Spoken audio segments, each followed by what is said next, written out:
guys, welcome to another episode of The Unlock Show. I'm your host, Tracy Wilson. It's my pleasure to be here with you guys today. Got a couple of little different camera angles for you this morning, but I've got something pretty exciting to share with you as well. I've got an amazing guest who's here with me today, all the way from Israel. And as you know, I'm based here in Australia, so we're quite a world apart. Daniel and I. But in saying that, we're not a world apart when it comes to looking at different ways that we can really expand and promote ourselves using the online networks, being LinkedIn. And for those of you that have been around for quite some time, you'll know how powerful, or maybe you don't really realize how powerful LinkedIn can be. And if that is you, if you're thinking, gosh, I know that LinkedIn's out there, I know that I should really be using it, but I'm not really sure how to, then today's episode is going to be right up your alley. My guest today, Daniel, is a LinkedIn specialist. He's actually the author of Build a LinkedIn Profile for Business Success, and he's been on LinkedIn since way back in 2004, which is quite some time, given the space that is moving at quite a pace in the technological world. LinkedIn being an extremely powerful tool, it can be extremely misunderstood. And Daniel will tell you all about that, because we are going to demystify some of the misunderstandings that a lot of people have when it comes to LinkedIn. He's trained thousands and thousands of people in LinkedIn. And over the years, he's developed a very simple method that can help leaders reach their objectives without having to do any of this cold connecting. I don't know about you, but I'm not a big fan of all of a sudden having all of these sales pitches in my messages. So without cold connecting, without paying for a premium account or trying to advertise or trying to become somebody else. So I want you to know that if you've got an audience that is that is likely to be in LinkedIn, then you want to know how to be able to reach them in the platform LinkedIn. And today's session is going to be exactly what you need to be able to take your LinkedIn profile and strategy to the next level with what Daniel's going to be sharing with you. So welcome to the Unlock Show, Daniel. It's fantastic to have you here. Hey, Tracy, what an amazing intro. Thanks for having me on the Unlocked Show. You're welcome. And I'm excited. I'm really interested myself in learning a lot more about LinkedIn and how I potentially can even use that, to reach and help more people and add value to their lives. So how about you just tell us firstly, let's go back to 2004 when you started out on LinkedIn and what's happened with the journey for you to get you to a point where you've become a specialist in the LinkedIn space. How did that all come about? Wow. It's a great question. What happened is that I held my sales job in 2006. I was carrying quota. And for the first time, LinkedIn enabled me to see the name of the person I needed to reach out to. And that, Tracy, meant I cut my sales cycle by 30%. And that was the moment I decided I needed to dive a bit deeper into LinkedIn. And since you hit record, 1,000 people have joined LinkedIn. Yeah, 2 people sign up every second. So let's unlock some myths. So give me that number again. How many people per second are actually joining LinkedIn? 2 people sign up every single second somewhere on the globe. Wow. And LinkedIn in general is over 800 million users. It's been acquired by Microsoft. And whenever any entrepreneurs will run a search for their name on Google, unless they're called Tracy Wilson, their LinkedIn profile will top the list.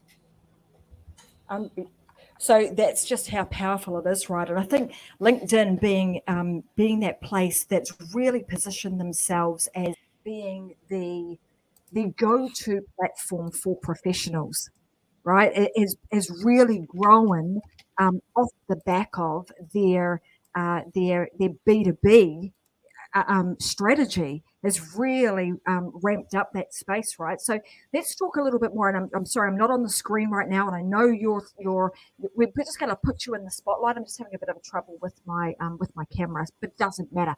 You guys get to see the amazing Daniel as we talk about this. But from a entrepreneur's perspective, why should they, like, why is LinkedIn so important now? And I just think about many of those entrepreneurs that are sitting out there at the moment who have been grinding away trying to get themselves seen on platforms like Facebook, and maybe have neglected the fact that there is this other platform out there saying, hey, I'm over here and I'm actually, being dedicated. And I think one of the things that LinkedIn has got is it's very specifically designed to be able to promote an individual as opposed to having a whole lot of noise on the platform. So, why should and other than what I've just stated, why should an entrepreneur really be focused now on the LinkedIn space? Wow, that's a very strong question, and I will try to answer it this way. If your clients, Tracy, are on LinkedIn, then you need to be on it. Okay, so Facebook is great for lots of activities, but when you surf across Facebook, you're not necessarily in a buying mode and you're hardly in a professional mode. Whereas most people who visit LinkedIn are ready to engage with you if they want to maybe launch their podcast. They're likely to run a search and see whether they could work with you, and maybe you could help them create an online course or grow their business. So LinkedIn is the professional network for entrepreneurs, and they can have fun on Facebook and Twitter and Instagram and TikTok. But LinkedIn is where business happens.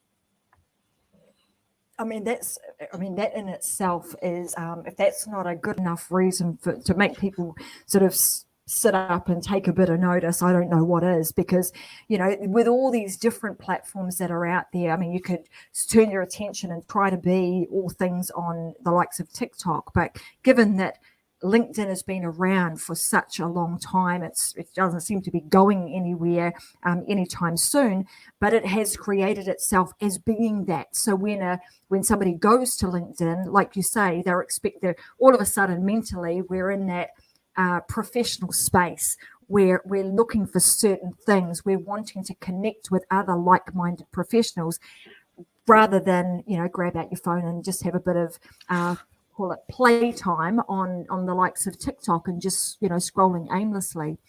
So what is the best? I mean, a lot of people get hung up on this too, is like, to create my profile on LinkedIn, what are some of the things I should really be thinking about? Should I be thinking about it in terms of it being another kind of website for me, or should I be thinking about it in terms of I need to create this as my online resume or CV? Great question. And my answer would be, try to think of your LinkedIn profile, Tracy, as a website that needs to convert your ideal reader. Now, what do I mean by that? Job seekers or talents should think of their LinkedIn profile as an online CV. Okay, if I'm a DevOps developer, then my LinkedIn profile has to serve my next hiring manager. But as entrepreneurs, Tracy, we're not looking for to become an employee. We're interested in leads. So instead of thinking about our LinkedIn profile, whether we worked for that company in Queensland in 2019 or 2020, that's not of interest. But we need to focus and think about our ideal reader, our ideal prospect. And the second question we need to ask is, what action would we like them to perform after they visit our profile? Maybe we can take a real life example of an entrepreneur you've worked with, or any entrepreneur listening to this show. So who would be your ideal reader? Oh, who would be my ideal reader? So it would be somebody who would be interested in creating their own live show. So that might be, So somebody who's got skills and expertise, and they're wanting to find a way of being able to share that in a more connected way. Great. And what action would you like them to perform? Say we had a magic way to enable anyone who's interested in launching that sort of program. If we made them go to linkedin.com/Tracy Wilson, what action would you like them to perform after they see what you're up to?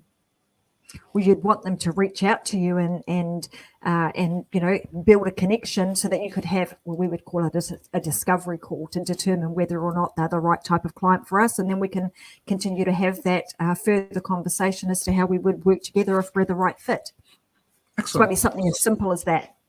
Excellent. It doesn't have to be complicated, really. So all we have to do is ask the following 3 questions. Who's your ideal reader? An entrepreneur who wants to launch a live show, and the action you'd like them to perform is reach out to you. So now the last question is, if you were able to make those people visit your profile, then are we making it as easy for them to discover you, to understand within 5 seconds that they need to scroll and read more? And are we providing them with the right information in the right order at the right time in a way that will make them go to tracywilson.com and reach out to you? So what you're essentially saying is that we want to create it as a website, but then also we're thinking about the customer journey and creating that site, that profile like we would traditionally a funnel, right? And I know you've got some materials that we could share that we could actually demonstrate what that might look like. So in terms of, okay, who is it that who's my ideal audience? Who do I want to actually speak to? And then what action do I want them to take? And then how do I shift them potentially from LinkedIn, make the shift over to my own platform? So, and I'm assuming you kind of would talk about it in this way too, but making that big switch so that you now own that traffic, creating traffic to your site so that you can now own that traffic. Am I on the right track? Yes, you nailed it. Because conversion is likelier to happen on tracywilson.com and not on LinkedIn. So one very important distinction we have to understand is that the transaction will not happen on LinkedIn. And in terms of content, since you produce a lot of high quality content, the best content that would work on LinkedIn is top of funnel, the awareness stage. So if you can ask yourself, what sort of questions are my prospects struggling with? And you could create or repurpose some of your content in a way that would answer their questions, it would be great. I was listening to a recent episode you had with Jason Sircon, where you discussed podcast guesting and content in general. And it's amazing because you can take a piece of content and like an episode and repurpose it in 20 or 50 different ways. Yeah. Creating or repurposing high quality, educational, evergreen content is what works best on LinkedIn. And when I say educational, I mean, it's not a happy hour sale. It's answering objectively the questions they have in a way that make them understand that there are a number of options. Maybe you can relate to the questions they struggle with, and you could provide them with the pro and cons of this system, or should we invest in that sort of technology, or how do I start? And then you give them value, taking them from point A to point B. And when they understand the value of that, you can then tell them there's a whole point C and D I could work you with, and that is either downloading or going in that and having that strategy call, or downloading some gated content, or making the next step. So you lead with value, you help them moving from the position they're at towards the destination they want. It could be a very small effort. It could be a really baby step. And that sort of content is likely to make them discover you in the first place and understand that Tracy Wilson is part of the solution. And I mean, look, even this episode today, right, as you're talking through what are some of the ideas or the concepts that you could be sharing on the likes of on the LinkedIn platform, being the what, when, why, who, how kind of questions, being questions that people that are already on that platform would be asking themselves. So if we were to give an example of that, even with this, How do I create my LinkedIn profile? I'm an entrepreneur. Should it be a CV, or should it be, should I be creating it more like a website? I mean, a simple question like that that might be going through someone's mind, and then being able to answer that question for them, which you've already done today in terms of you're an entrepreneur. So you don't want to be looking at it like a resume. You want to be looking at this from a completely different angle. That would be a big mistake for you to make. You want to treat it as if it's the top of your funnel, and include that as part of your overall web presence strategy. Yes, if the first thing that people see when they come across your profile is a banner, and the banner simply shows them the destination you'd like them to go. So working on your website, Tracy, may have taken, lots of hours, but uploading the banner is something you can do with Canva with 5 minutes or with less than half an hour. And that makes people understand why they tend to spend more time on your profile when you add information and content like this. So the very first thing to remember is a great banner. And then the next step would be to invest in an interesting headline. The headline is the text that's just next to your name. And for most people, it would be, CEO Tracy Wilson, or a co-founder, whatever. But you made your own headline about your reader. And that's the very important distinction that entrepreneurs need to understand. Your headline says ClickFunnels Specialist, Usability Specialist with that peculiar spelling, Online Marketing Specialist, Business and Marketing Strategist. And the name of your company is not prominent here. And we need to understand that when we're entrepreneurs, we're not important.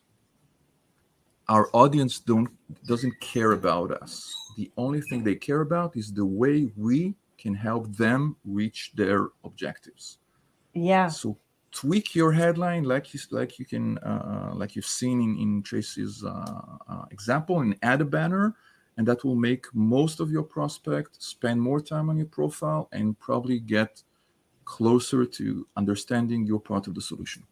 And it's quite interesting. This is absolutely timely for even for me, because I'll be the first to put my hand up and say, gosh, it's been a little while since I've been in and even updated, my banner and even my headline, because things do change over time. And as I mentioned, at the moment, I do a lot of work with people on helping them create their own live shows and how to do that.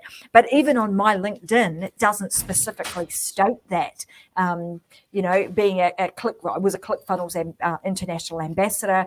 Usability is my own company, which is a web development and website builder, funnel builder, and membership builder. So all of those things that are on there, and maybe one of the mistakes, and this is actually a question for you. When you are an entrepreneur and you have multiple different businesses that you run, how should you show up on LinkedIn? How do you do that when you're a multifaceted entrepreneur that doesn't necessarily just focus on one particular thing? What would your advice be to somebody like that? It's going to be tough, and maybe you won't like my answer, but I would advise you to pick one. Pick one, yeah. I figured you or were say that. I'll try to rephrase it in a more diplomatic way. Focus on one. And simply ask yourself, out of you are multifaceted, you run many businesses, and there are many ways you can help people. But if you had to pick one for the next 6 months, one that resonates with your LinkedIn audience, then which one would that be? And that should be up front and center. And the thing is, you don't have to delete or hide the other activities that you have, but what you could do is simply push them to the bottom. And once people discover you thanks to activity A, now they can see that you also have activity B. But if you say, I do A, B, C, and D, that is likely to make most people go away because they're a bit overwhelmed with this. Yes. What do they say? A confused audience never buys. So yeah, I think that advice of focusing on one thing, and even if you are somebody perhaps who is multifaceted, just picking up one thing at a time for a period of time, and then swapping them out when you need to. The next question I've got is, obviously in LinkedIn, you have the option of having a personal profile or a professional profile, and then you also have the business profile. When should you have both? Is it necessary to have both? And if it is, what should you actually have on each of those? Like, how do you differentiate the two? What information should you put on your individual profile versus your business profile? Excellent. So I'm going to make life easier for everyone. I don't think you need to focus on the business page. You need to focus on your own individual profile. And that's one very common mistake that entrepreneurs are making, because on LinkedIn, your individual profile, Tracy, will have a lot more connections or followers than your business page will ever have. Dan, I just think I heard a whole lot of people go, oh, yay. I only have to focus on one. Right.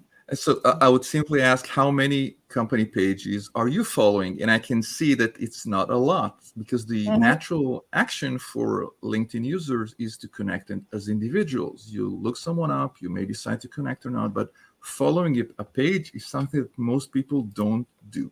So all you have to do is make sure it's out there, it's okay, and maybe visit it every 6 months, and that's it. But day-to-day lead generation will not come from your page. It will be done thanks to your individual profile. Yeah, good point. Well, like I said, I think there was a whole lot of people just go, phew, I only, I can narrow down my my focus, and that's just taken one, task off of my to-do list.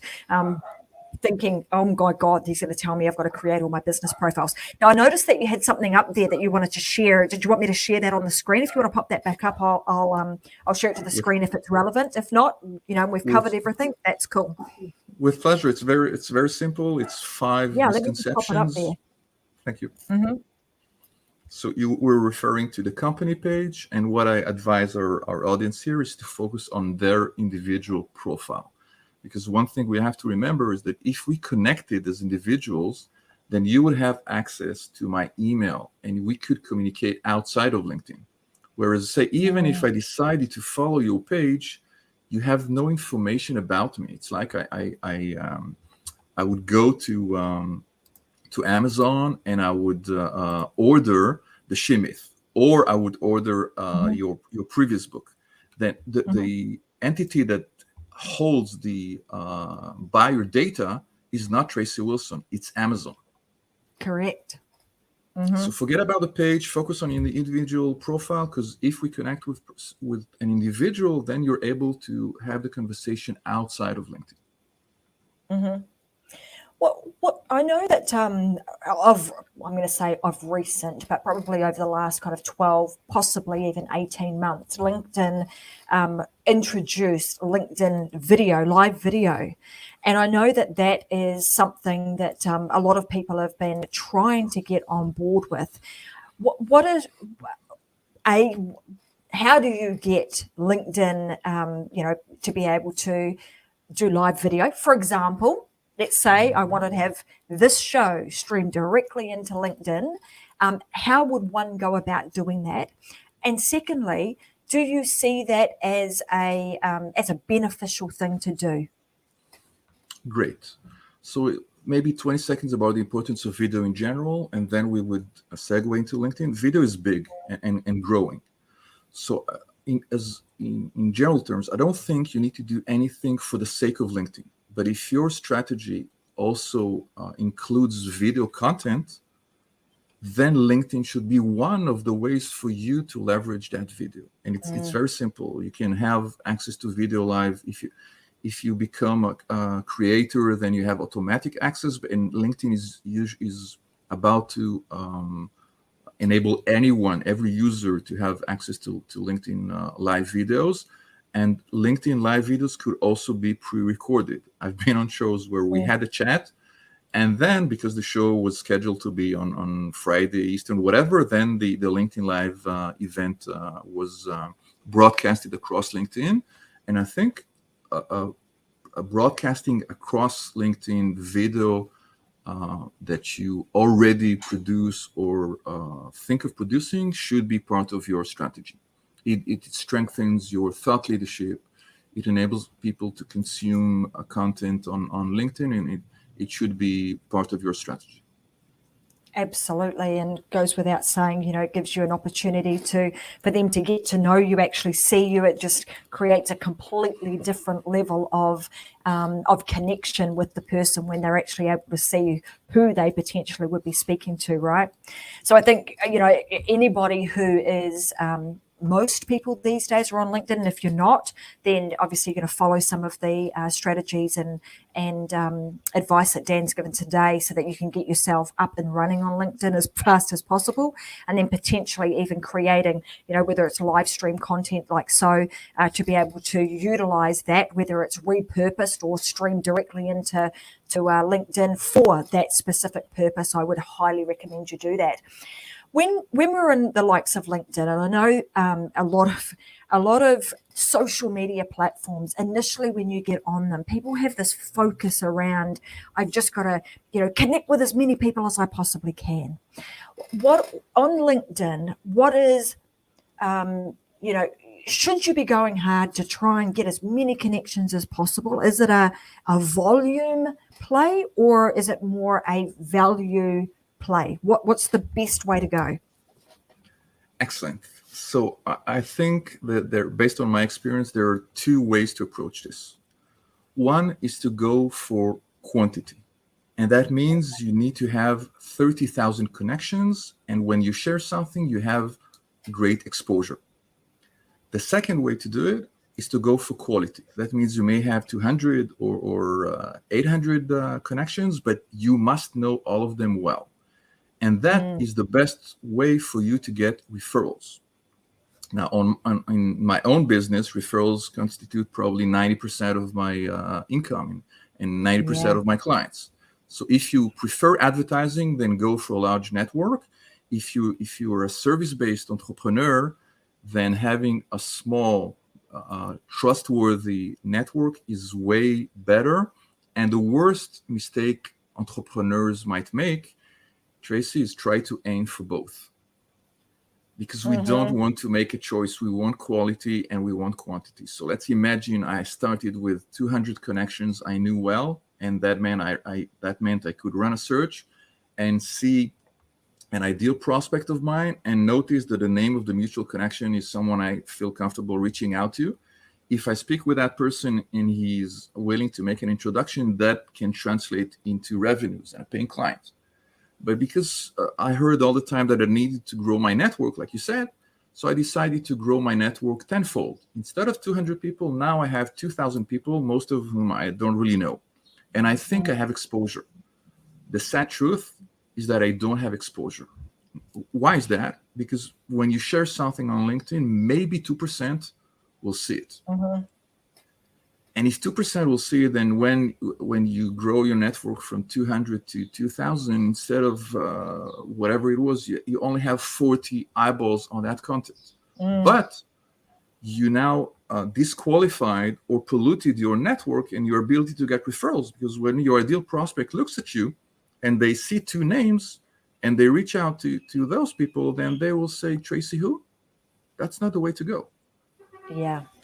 Pick one, because the price of veering is way too heavy. It will take you years to transition from quality to quality, from quantity to quality, or the other way around. Another way to put it, would you like to be the best connected, or would you like to be the most connected?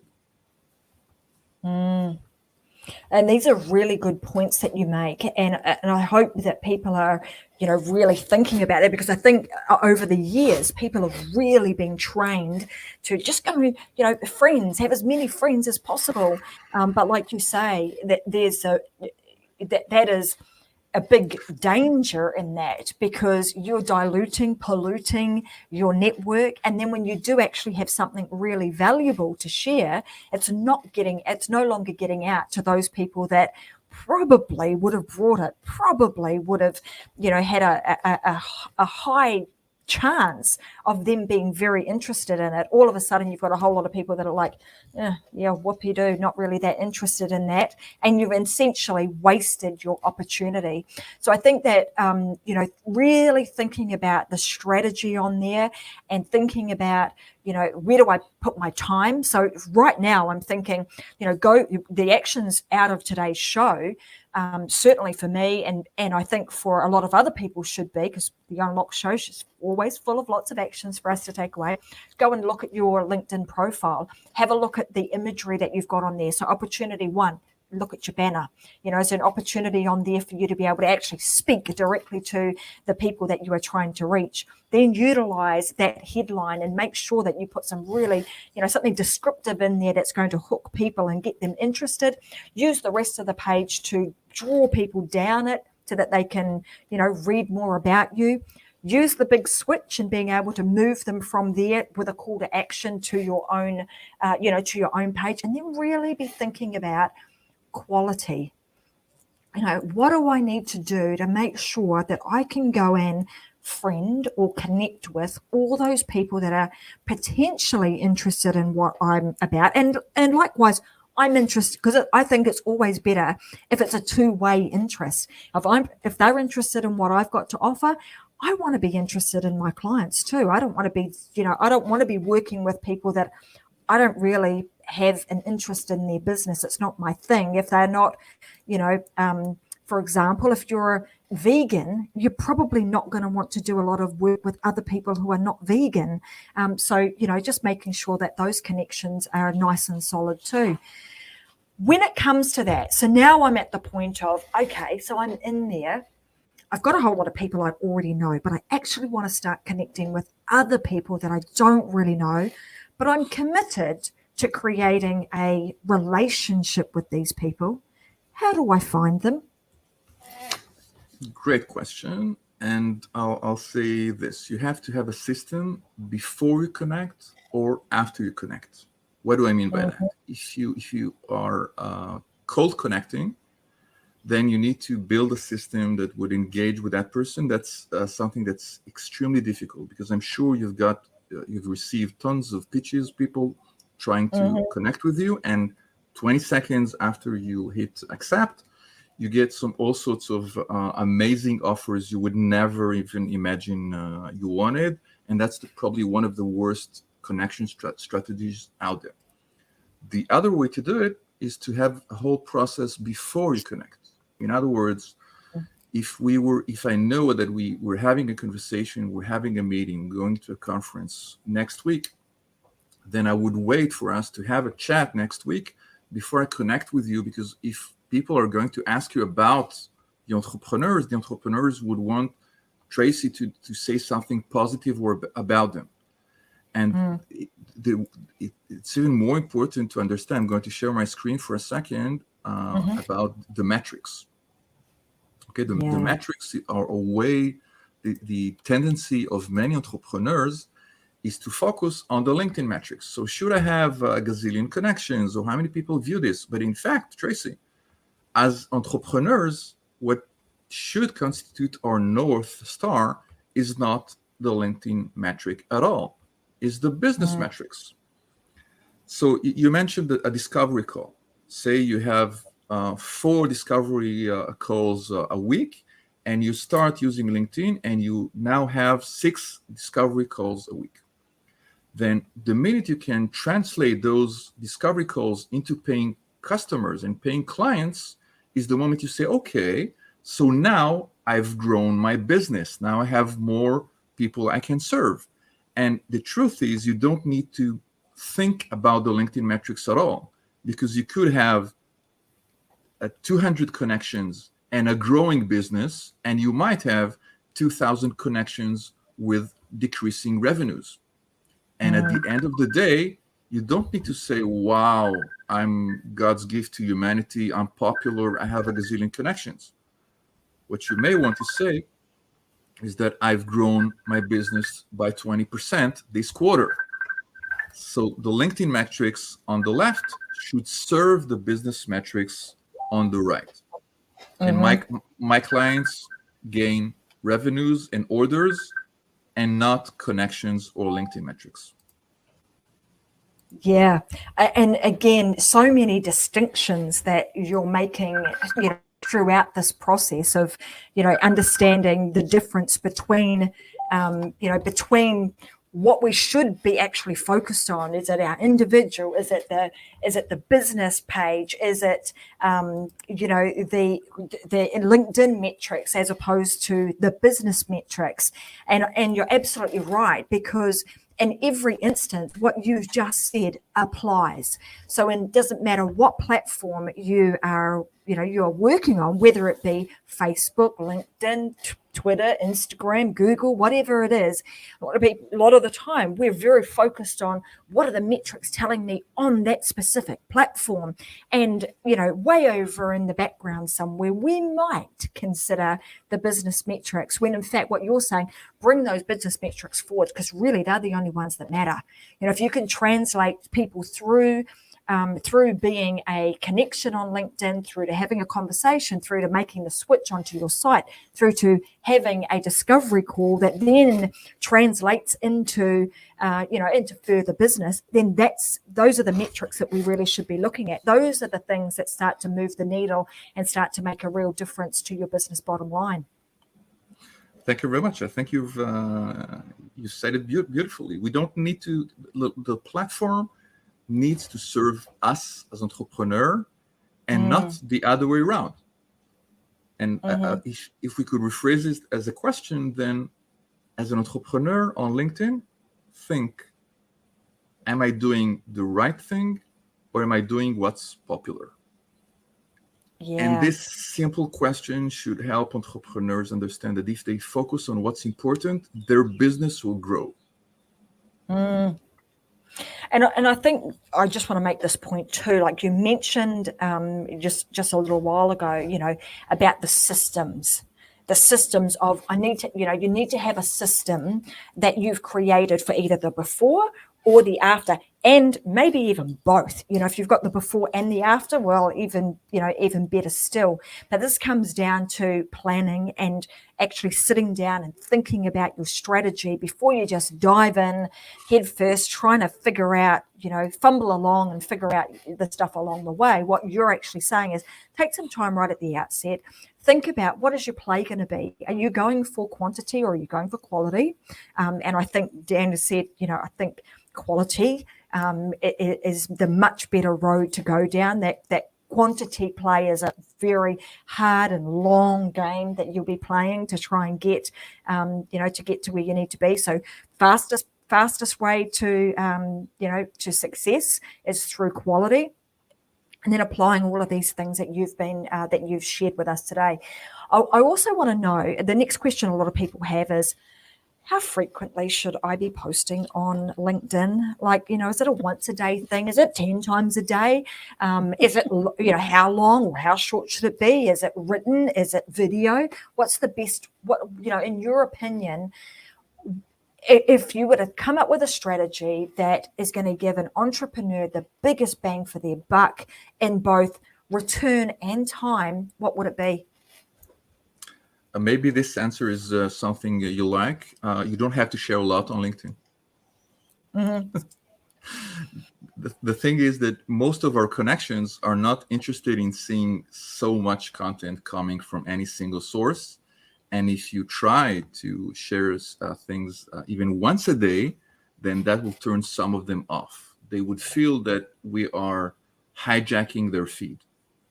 And we are often judged by the quality of the latest share we had, and we don't care whether that was 3 months ago or this morning. This isn't Twitter, okay? It's something else.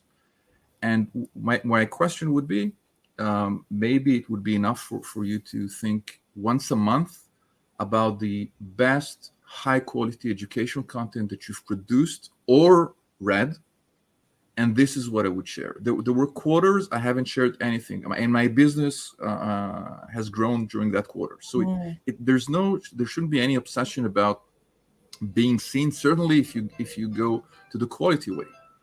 So forget about it and think about the single most high quality content that you've produced and try to share that.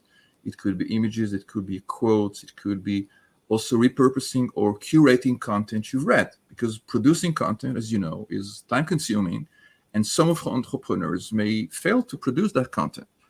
They could still highlight other people's content, usually content that resonates with them, and my advice would be to, if you share something like that, then take an extra second to maybe say in a sentence, what made you decide to share this?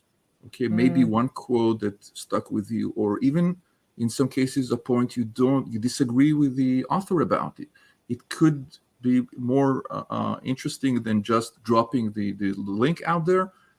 And try to answer the question, why should I click this? Why should I read this? Why should I consume this?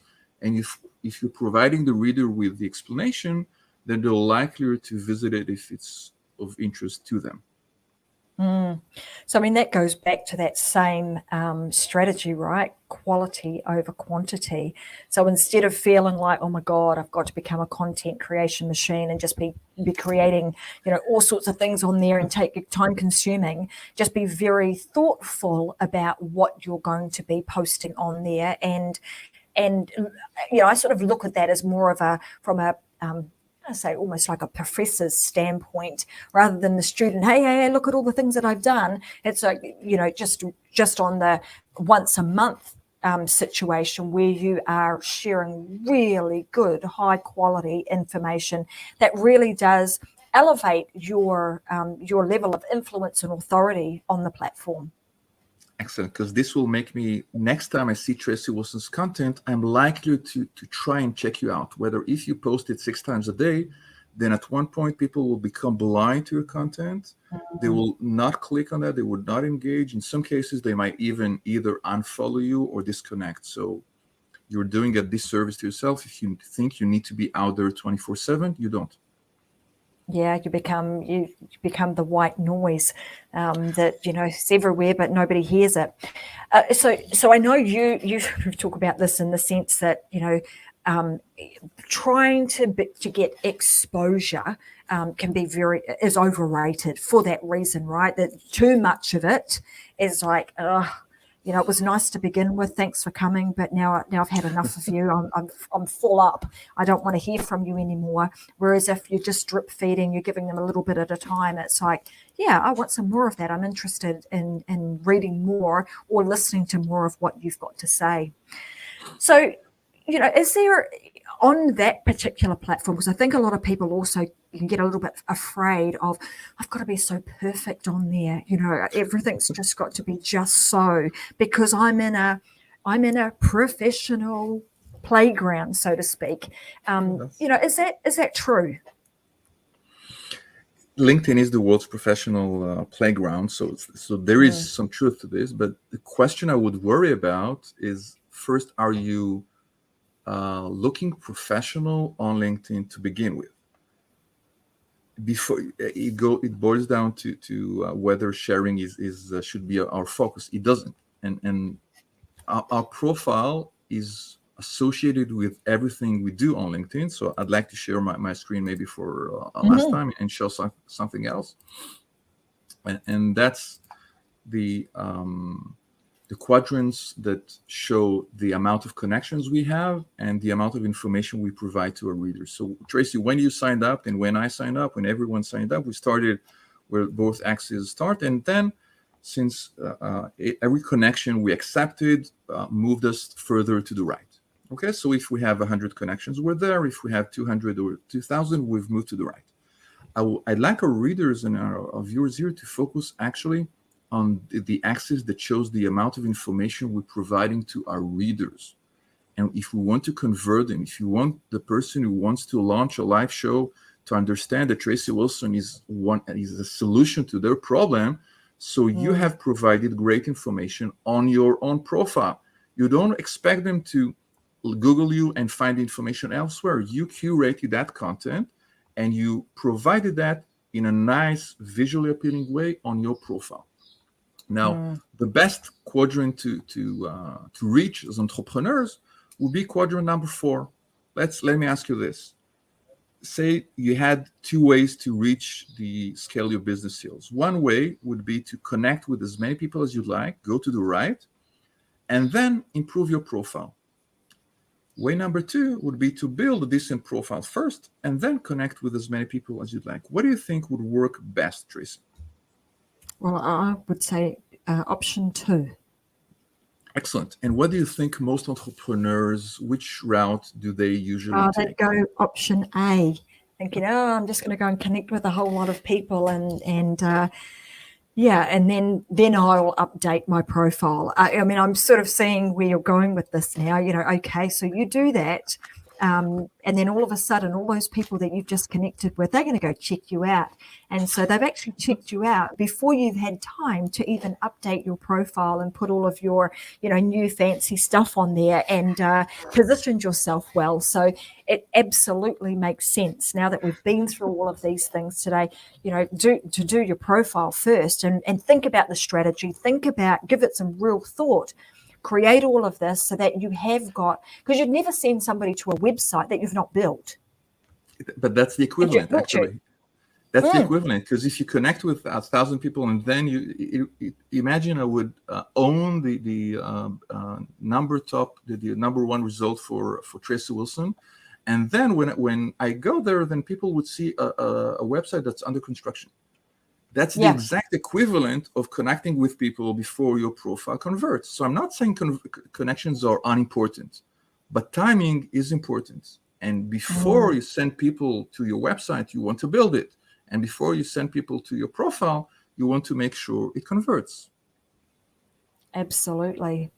Well, I mean, this is really interesting. And I mean, I could continue to talk about this stuff because I think it is a really interesting topic. And given the amount of, I'm going to say, this almost feels like it's the, dare I say it, not poor cousin, but almost like the poor cousin that's been in the corner that's actually the black swan, or what do you call it, white swan. It's like I'm over here, you haven't really been paying a lot of attention to me, but you probably should have, because you're missing a whole lot of opportunity. Whilst all these other platforms have been making a lot of noise and you've been on their dance floor, I've been over here, slowly, quietly making everything work. So you've certainly piqued my interest a whole lot more in the LinkedIn space, and maybe it's a bit of a kick up the bum to get over there and just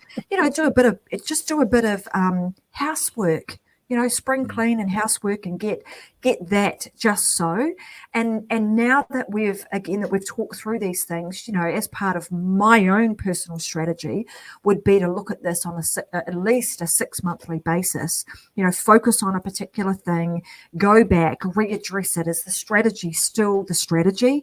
Does the strategy need to be shifted at any time? Am I still focused on that thing, or have I moved to, or have I evolved and grown into something else? So that's certainly what I'm hearing out of our conversation today. Thank you very much. Is there anything else that you would add to that mix as actions for people to take? Because we've only got a few moments left in today's show, like if we could sum that up. But I want to say, I think this, if you're willing to, this is actually a topic that I would like to explore further. So I'd love to have you back at a later date and we can kind of go a little bit deeper on some different areas of LinkedIn if you've got more to add. Hey, you made my day, so I look forward to this. Let's do try to give some quick thoughts for entrepreneurs who don't have a lot of time. Okay, the number 1 tip I would have is to be consistent on LinkedIn. Now, what does that mean, Tracy? It means I would ask you how much time you think you can dedicate to LinkedIn on a weekly basis, and you could also answer 5 minutes. Okay, but I would ask you, can you commit to 5 minutes for the whole year? And if you say that, yes, then what can be done in those 5 minutes is simply visiting your notifications. And if one of your connections, an important connection has updated their profile, starting a new position, or have a birthday or something, then reach out to them outside of LinkedIn. In other words, strengthen your relationship with your network when something happens, something important happens to them. Now, obviously, if you have 30 minutes a week, then you could maybe share and comment and do other things. And if you have a whole hour, then your lead generation could be on LinkedIn. But pick the amount of time you can really commit to. This will bring you better results than binge LinkedIn for a weekend and forget about it for 3 months. Because most people are visiting LinkedIn on every now and then. Say, you sent me an invitation request, so I would accept or look you up, and then I would stick around and do something. And if you only visit LinkedIn once every quarter for 2 days, then it doesn't make sense. You will not see most people, and you don't reach out to someone and wish them a happy birthday, 4 months after the act. Yeah. So consistency is even more important than frequency or the amount of time you need to dedicate to LinkedIn. And we can explore all sorts of ways to grow your business on LinkedIn, maybe in a future time. I would love that, and I'm pretty sure that our viewers would really appreciate that too. So I think out of today's conversation, as far as some actions are concerned, like as we mentioned, it's thinking about, do I want to take LinkedIn in as part of my overall business marketing strategy? So that would be the first question you want to ask yourself. And if the answer is yes, then it's okay, well, get in there and have a look at your profile. So it might be, if you haven't got one, create one. If you do have one, go and review it, see what that actually looks like, and maybe put yourself in your readers or your ideal customer's shoes and read it from that perspective. What is that actually telling me?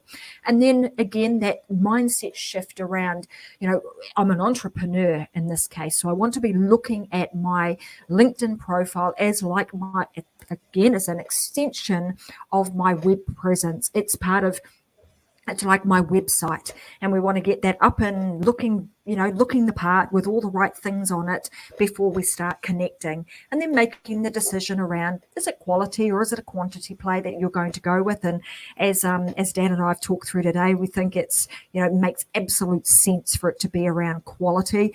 If you do not believe me on this, I would go and do some experiments yourself. More than likely, you've got a huge profile on Facebook. You've got loads and loads of friends on your personal profile. Just go and do, I'm going to say something super simple. I did this the other day. Do a say hi to me if you see this post, just as a bit of an experiment to see how many of your 5,000 people actually come back and say hello. If you've used that play in the past, you'll find that you have very, very few friends really who see your stuff and actually say hello.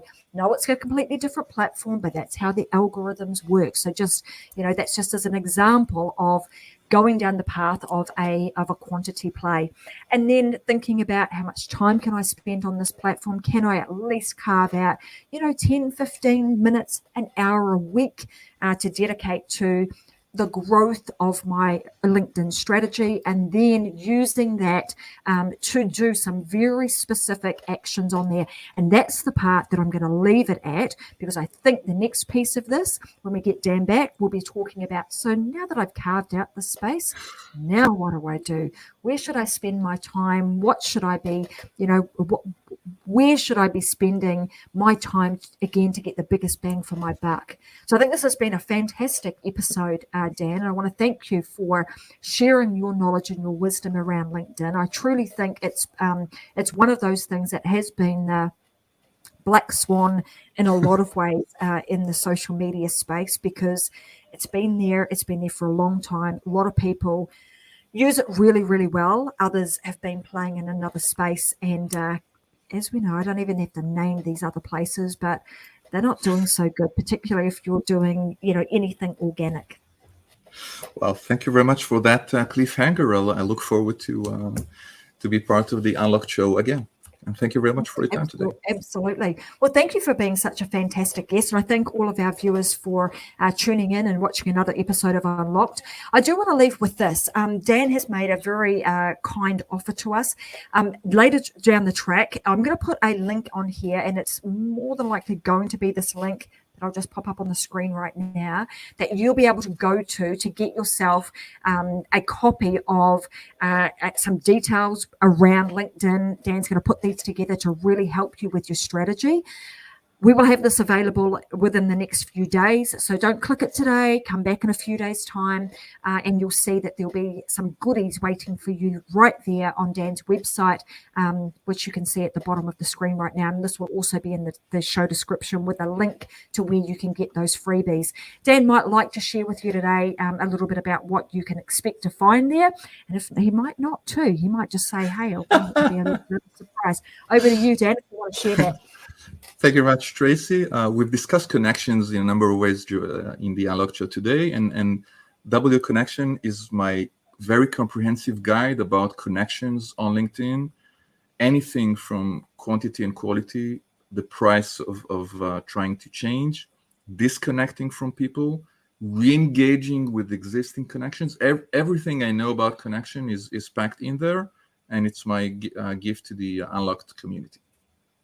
And I'm really grateful because I know that you don't always offer that for free. That's actually a paid product that people pay for to have access to that. So guys, take Dan up on his offer because he's been very, very generous in allowing our viewers to have that absolutely free. So like I said, the link is on the bottom of the screen right now, and it will also be in the description of today's show.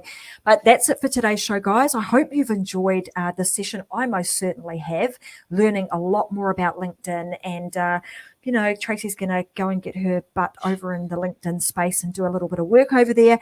And, of course, we'll have Dan back to talk a lot more about that.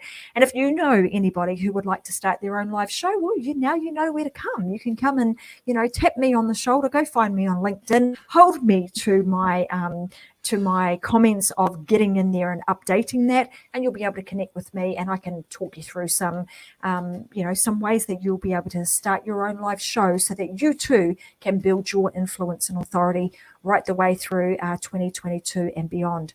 But that's it for today's show, guys. Thanks so much for joining us here. As you know, we're back every Wednesday and Friday at 10 a.m. Brisbane time for our live shows, and on the odd occasion like we're doing today, because Dan was based all the way over in Israel, we managed to be able to do a recording for this version. So this particular one is not live, but leave us comments because we will make sure that we come back in after the show airs and we will answer all of your questions for you.